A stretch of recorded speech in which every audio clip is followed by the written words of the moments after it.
Hey guys, welcome back to GWN. I am Noctair, your host.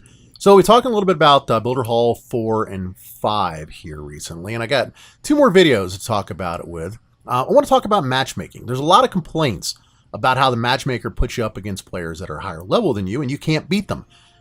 I'm here to tell you that's just not true. You can beat them, because usually they're either not as skilled, or maybe they're just really rushed and early in the development of their game. Maybe they just became that level that's one level higher than you.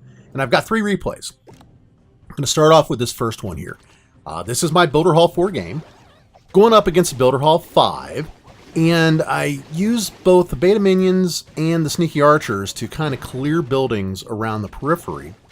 And once they're clear, then I can make an end run on the Builder Hall and get it down. A lot of times, when you've got one of these cases where you're up against somebody who is just one level or even two levels higher than you, all you've got to do is grab the second star.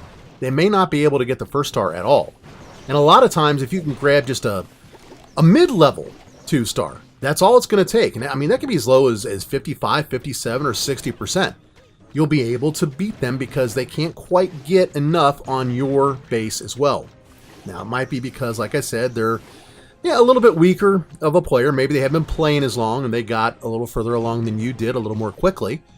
Might be that their troops are a little bit weaker. In some of these attacks, I've had players come after me with like level 6 troops against my my Builder Hall 4, and that's not enough. It's far enough along that you've got to have a better troop than that. I've also had players come at me with level 10 troops and still not be able to do it. There's another replay. I'm not sharing it today, but it was against a Builder Hall 6. 50% 2-star I managed to get on this base, and the opponent got a 53-1. And again, he had level 10 troops. There was no problem with that. The problem was that he just didn't quite have what he needed to be able to take down my base. And you can see here, I got a 57% 2-star using sneaky archers and beta minions against this Builder Hall 5. Worked out just fine. Now, taking a look at this next replay. Here we go. This one, the base designer has some cardinal mistakes, and I take advantage of that. First and foremost, he's got his air bombs right up at the top at the edge where I can get to him with sneaky archers. Big mistake. Never put your air bomb where somebody can get to it that quick and easy and take it out. Takes me a couple of tries, but I do get it down, and at that point, there is nothing left in this base to stop my beta minions, because all the way at the other end is where his firecrackers are. Second big mistake. Buildings in the corners. First set of archers take out the air bombs. Second set of archers take out the two buildings in the corner, and we're good to go. Right away, I walk away with a decent percentage off the sneaky archers, and then I just flood his base with the beta minions. They form up an offensive line and work their way down and take out the better part of the base for a total of, I think it was 60% 2-star on this one. There goes the Builder Hall. And they'll start to work their way into the middle and slow down right about there.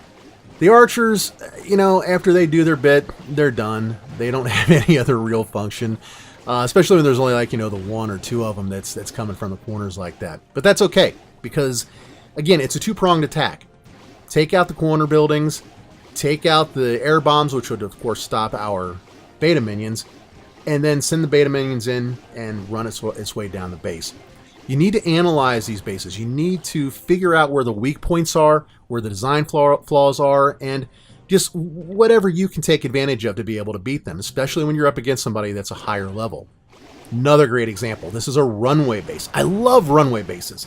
I clear out all the stuff down at the bottom, which includes a couple of high hit point buildings in those storages, using my beta minions. Beta minions' job in this is flat out, pure and simple, one thing. Clear the bottom half of this base. Now, yeah, they're going to get me a fair amount of percentage, don't get me wrong, but their job is to clear the way for my sneaky archers. And the archers are going to come right up that pathway, right up the runway, and work their way in and take out that Builder Hall. Now, it's a Builder Hall 5, I'm a Builder Hall 4, I don't have as many troops or the same levels as a Builder Hall 5 would potentially have, but I'm able to do this because of the base design and because I analyze it. Send the archers in one at a time first to feel out any traps. Send them down just the one side of the pathway so you don't run into traps on both sides. You see, I took out that spring trap, then the push trap, and then even got the Mega Mine before sending in the rest of my sneaky archers. They go down the right-hand side, all of them down the one side of the path, so if there's anything on the left side, they're not going to trip it.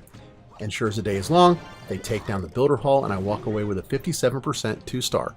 That's all there is to it. So guys, if you come up against a player that is 1 or even 2 levels ahead of you, don't just assume that you're going to lose. Take a little bit of time to look at the base, break it down, and think about how you might be able to use a multi-prong attack to beat your opponent anyway.